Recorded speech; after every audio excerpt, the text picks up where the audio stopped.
for the serious gamer. Hey guys, it's SpiderBite, NextGenTactics.com. This is Mag, Season 1 Sever, Episode 8, Skills, Weapons, Classes, Respec, and the Jack of One Trade Trophy. This is our skills trees, and there are a bunch of trees here, the first being Assault. We're actually going to be focusing on the Assault, so there are a bunch of upgrades you can get, like the reflex sight, different assault rifles that you can unlock, improved stability, foregrip, there's a steady aim. A lot of these are very similar to what you'll find in Modern Warfare 2. There's another sight, an optical sight, battle rifle AK-103. There's a suppressor, and then you have some noob tube stuff. Sweet, can't wait for that. Get flamed for that kind of shit. So yeah, there's quite a few upgrades for the assault rifle. And the skills, if you look at the skill points, you get 1 point every time you level up. So we've already done a bunch of upgrades. You have your sidearm or personal defense weapons, so you can only have one primary weapon and one personal defense weapon active at any given time. You always have your knife as well.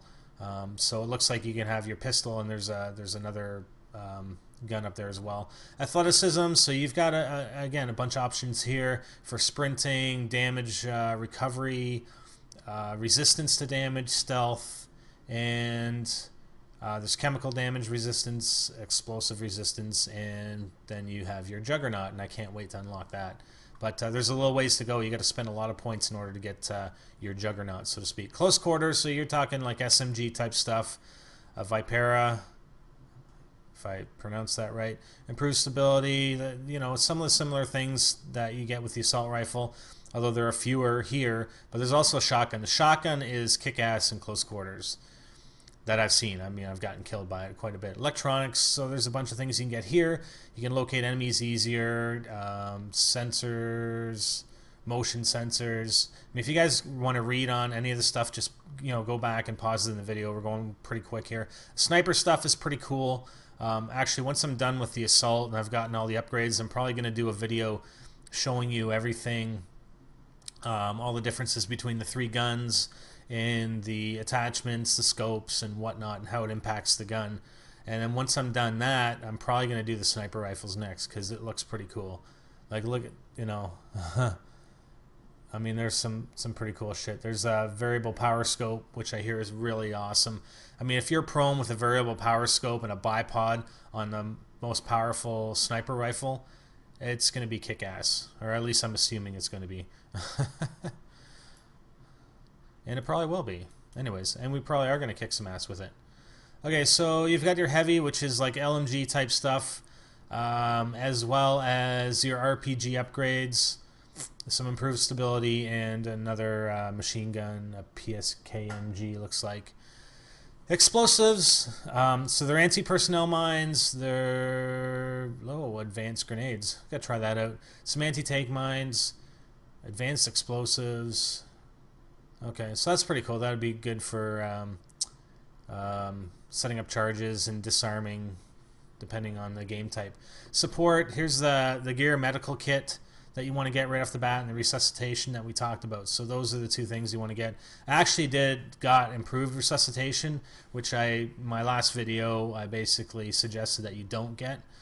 And we're actually going to show you a respec. See the respec points in the top right?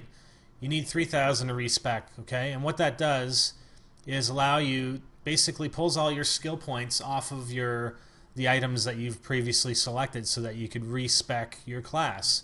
And it costs us 3,000 points, and I didn't actually realize that it was going to cost us 5,000 for the next respec. But what we're focusing on, because we wanted to try that medical kit upgrade for resuscitation, but it didn't actually do anything for XP, that's why I wanted to get rid of it. Plus we had a couple other upgrades that we really didn't need. So right now we're focusing on getting the base medical kit with resuscitation, and then we're going to unlock basically everything in the assault rifle tree. And again, once we've unlocked everything, because we still have a little ways to go, probably another 10 levels or something to unlock everything, we'll do a video showing you everything, all the assault rifle, all the assault rifles and all the attachments.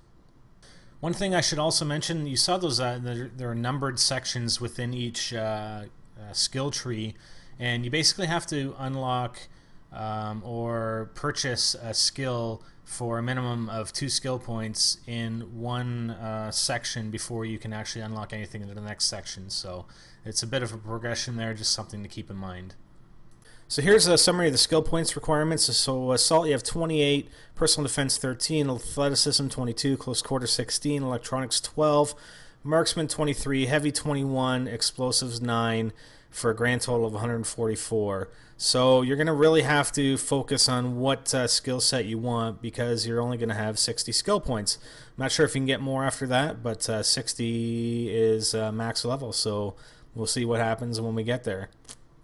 So here we're just showing us getting another trophy. It's called Jack of One Trade, awarded when a player reaches the bottom tier of a skill tree.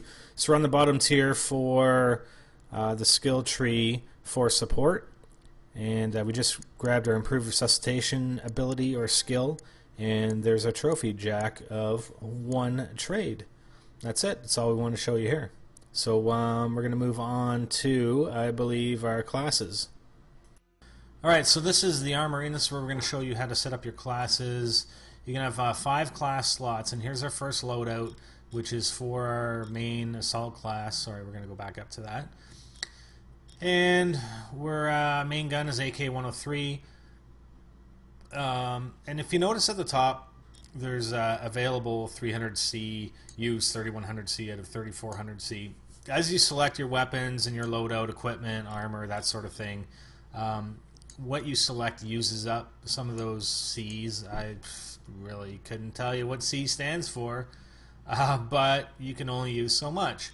So you can't just equip the best of everything. So there's our handgun. We only have that unlocked. We don't have any attachments or anything like that unlocked. So that's fine. The AK-103, we had the bipod and the foregrip unlocked. Here are your regular equipment items. You have 2 slots for those. Some of these items actually fall under heavy equipment as well, but definitely the medical kit.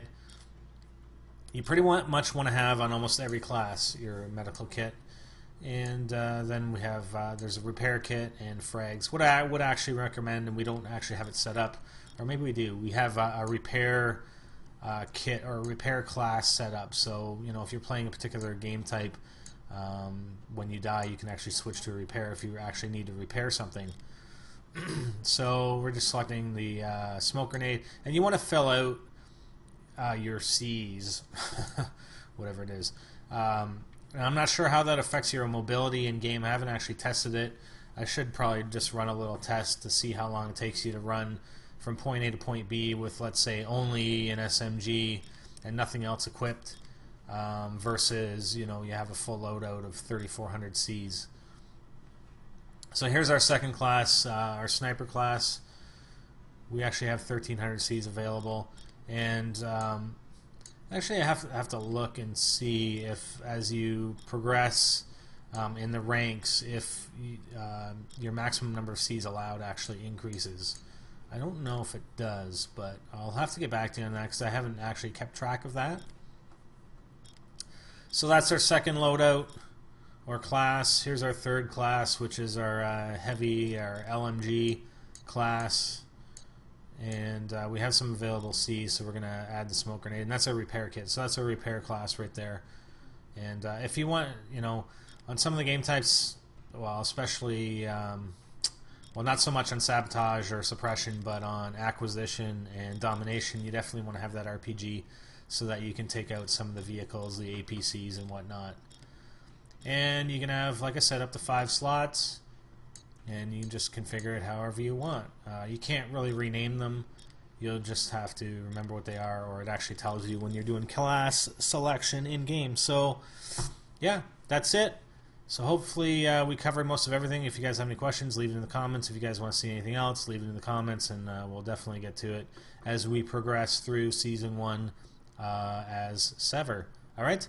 Thanks, guys. For more strategies and tactics, visit www.nextgentactics.com. I'm Spiderbite, and I'm going to go play some more Massive Action Game.